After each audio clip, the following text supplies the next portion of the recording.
Hello, everyone, and welcome to week 3 of Advanced Exercise Physiology for the summer term at Concordia. Hopefully the last 2.5 weeks have treated you okay. I know it can be challenging at times trying to find time for the discussion board posts, let alone your Learn Smarts. And starting in week 4, you will also have a test, so you have a little bit more work to do in week 4. Week 5, you will actually have a paper. No test, but you'll have a paper and discussion board and Learn Smarts. So you're going to have a couple more challenging weeks in weeks 4 and 5. I want to keep these videos fairly straightforward, at least for now. In the coming weeks, probably starting next week, and I have a little more extensive time duration in the video, going over the topics we've covered. This is meant to be very light in the very beginning as far as basic information, so you just have a better idea what's going on, and we'll make sure we have plenty of content-rich PowerPoints and presentations as far as videos go in the coming weeks, so that you get a little more detail, a little more clarity, so that you continue to build upon each week. And the bottom line, so you go out there and you coach better than before in terms of your application capabilities based on the information we cover in class. That's the whole goal, is to apply better what you learn, not just perform well in class. That said, as far as the week 3 right now, 2.5 weeks in, first and foremost, make sure you're checking your announcements in Blackboard.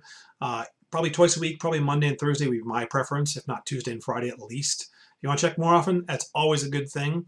From the standpoint, I'm going to put the sample post in either Monday or Tuesday every week. Your grades are going to come in about that same time for each previous week's post, as well as that sample post.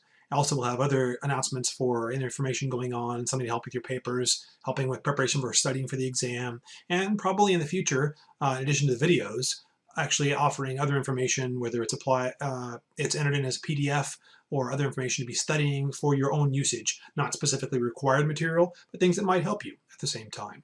Right? But make sure you're checking those announcements. It's really important that you do that. As far as submitting your weekly post, this week, week 3, on Wednesday, only half of you, actually under half of you, actually posted on time yesterday.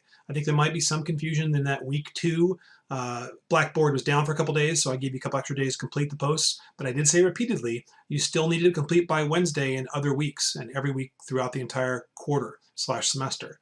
So I'm not going to dock you this time for as long as your post gets in on Thursday. I emailed everyone earlier about this concept today to post today, Thursday, June 7th, to make sure you get your full points for the week 3 discussion board post. If you post Friday or later, you're going to lose at least 1 grade level for your post, and we don't want to do that. You should always know, if you have content-related questions about discussion board posts, anything we covered in past posts, why you got a grade that you got, anything that you have as far as questions, you should always email me or email me and say you'd like to set up a call. We can do that as well. The goal is to help you out. That's my job. Not just to give you assignments to do, but to actually help you get better. That is my job. So please let me know how I can do that for you at any time, and we'll figure that out over the course of our time together. Okay? And make sure with your posts that you're monitoring your posts at least through Friday. Ideally, you're going to post your post by Tuesday or Wednesday. Perfect World posted on Monday. I know it's hard to do. It's really difficult to do. That way people have a couple more days to look at things. I expect to be able to make comments on your post up through Sunday, but I realize that every day monitoring your post can be a little bit much. You have a life, and having a 7-day obligation for a course is a lot to expect to have specific daily obligations. That's a lot. But at the same time, you're going to get more out of it because people are going to be responding to you. They should be. Through at least Friday, if not later. So you want to be able to look at what people responded to you with, their questions, their comments, including me. And if you don't respond to my questions or their questions, and they've given you a question or responded to you by or before Friday, and you don't respond to that, then you are going to be losing some points because you're not interacting with people like you're supposed to be. Okay, so please keep it in mind.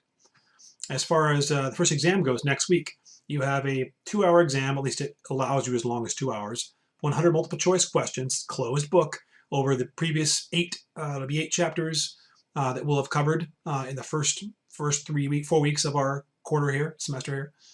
So it's going to be closed book, so you want to make sure you've actually spent some time going over concepts in preparation for that. If you've read the chapters and read through them and actually done well in the Learn Smarts, and you're looking over the sample posts, as well as providing your best effort in the discussion board posts, I'm sure you do just fine in your exams. Okay. That being said, always feel free to ask me questions, and I'll give you a little more preparation guidelines or ideas next week, at the beginning of the week for that exam, which is due by the end of the week, next week. That will be the same for the exams that'll be in week 8 and week 11, I believe, as well. As far as your paper goes, you got a paper in week 5, so just over 2 weeks out. Next week, I'll already open it up to you so you can actually start getting going on your paper if you want next week. Obviously, you don't have to. It's not due till the end of week 5, so over 2 weeks away from right now. I'll see if I can't get that a little more clarity put up there for you for this weekend so you can see that. It'll be in the announcements, okay, for that paper, so you can actually have a little more preparation time for you as well. And as far as at this point in the class, number one, you should, after week 1 and now ongoing into week 3, understand better how exercise affects homeostasis and homeostatic control. I know those words are kind of used generally about the concept of a steady state, but it's not really a steady state we're talking about. We're talking about your body's ability to return back to a normalized level and actually becoming more efficient through proper exercise. Not just having exercise creating a homeostatic challenge, but specifically make it so your body can respond better to stress with the appropriate stress of exercise and appropriate recovery. Those are things I keep asking you through every discussion board post thus far, to better define specifically intensity and what you mean. Better to define specifically what you mean by recovery and how do we do that. That's really important as a coach to be able to get those things down, in addition to what is probably something you're all very good at this point, which is the specifics of sport as far as movement skill requirements in your sport that you coach. We've got to really be better, more clear, I should say, regarding the work and rest ratios, among many other things, including rate of perceived exertion and heart rate, which you're going to keep seeing me repeat more and more and more and expecting more out of you in your understanding in the weeks to come. Okay.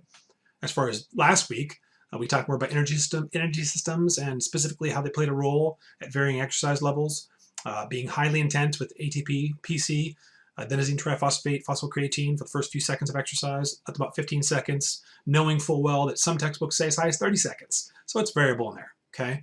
And then going into glycolysis from there, somewhere in the 15, 30 second range, 2 or 3 minutes. What that means as far as exercise intensity, as far as output capability, as far as what that means by perceived exertion during those levels, How is our exertion level perception affecting our intensity?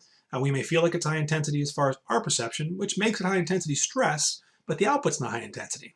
When the goal is high intensity, we feel like we're performing at a high level and we're not. There's something wrong in our programming. We got to take a closer look at that. Things that we'll discuss more and more over the weeks as they go on, and things that I expect you to get more and more clarity on in your posts when you describe how to deal with stress, which is the whole concept of what we're talking about here this entire course, right?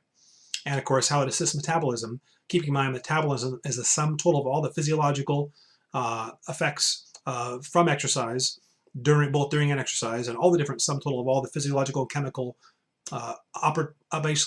different options of functions in your body, what's going on during all forms of stress, not just exercise. It's a very broad-based thing. And there are some posts that you were saying, some of you, that metabolism is not specifically affected during short-term exercise or short bursts, when it's very much affected by that, but it's going to be certainly more affected by longer duration exercise, not let alone higher intensity for longer durations.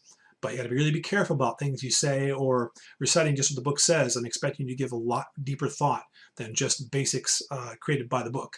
And with that, into this week, talking about hormones. But I specifically asked you to refer to insulin and cortisol in your post, how those hormones are affected during exercise from the stress you endure during high intensity, and how that can affect homeostasis and metabolism, how you better maintain homeostasis from proper intense exercise, how you recover from that. I want to see you elicit a strong response or elicit from you a very strong response in how you do that. And that's what I was challenging you on a lot this week, and I will be continuing to do so all the way through the week. So please make sure you monitor your posts. I'm going to ask you a lot of guiding questions, which also give you the opportunity to be able to make up points and improve upon your current posts, because if you respond to my prodding questions well, that's going to be added into your total. That's the whole goal here, to get you better. You're going to be given opportunities to do that. If you don't post on time, I may not get you that question on time, and consequently, I may not have the opportunity to build on that post too. And the bottom line, again, I'm going to sound like a broken record because that's the goal here. We're trying to get you better. That's the whole intention, okay? And of course, how it affects the immune system is greatly important. If our athletes or clients are getting worn down from exercise, that's not good. I gave you in my sample post specific general guidelines about recovery times, not just between sets, but between days of exertion level, different intensities, all depending on someone's capability, their training background can vary a little bit, but there's still very, very good general ideas about those time frames. So please make sure you look at those sample posts. If you haven't already, maybe look at them more than once. Okay? That said, the key here, once again, is to get better at applying everything we learn. not just reciting the information. And you keep hearing me say, or I should say, seeing me write it in the announcements. And if you read my post, you'll see the same thing. I don't get real technical from the standpoint of the definition of terms and exactly what happens when ATP PC goes into glycolysis and the number of ATP that are replenished. Not looking for technical responses from the standpoint of what the book says. You're meant to be building upon those concepts. Expect that people have read that and can read that, but how do you apply it? So don't spend too much time in your posts on information that's not specific to the information required in those posts. But make sure that you're looking at specific points that are asked in the posts that are very complex at times. If you're missing parts, you're going to miss points. So please take the time to do that. I know it's challenging. It should be fun. I want it to be fun because I want to see you get better at what you do, and I want to be able to be a part of that. I look forward to it. Thank you for your time, and we'll look forward to talking to you again soon.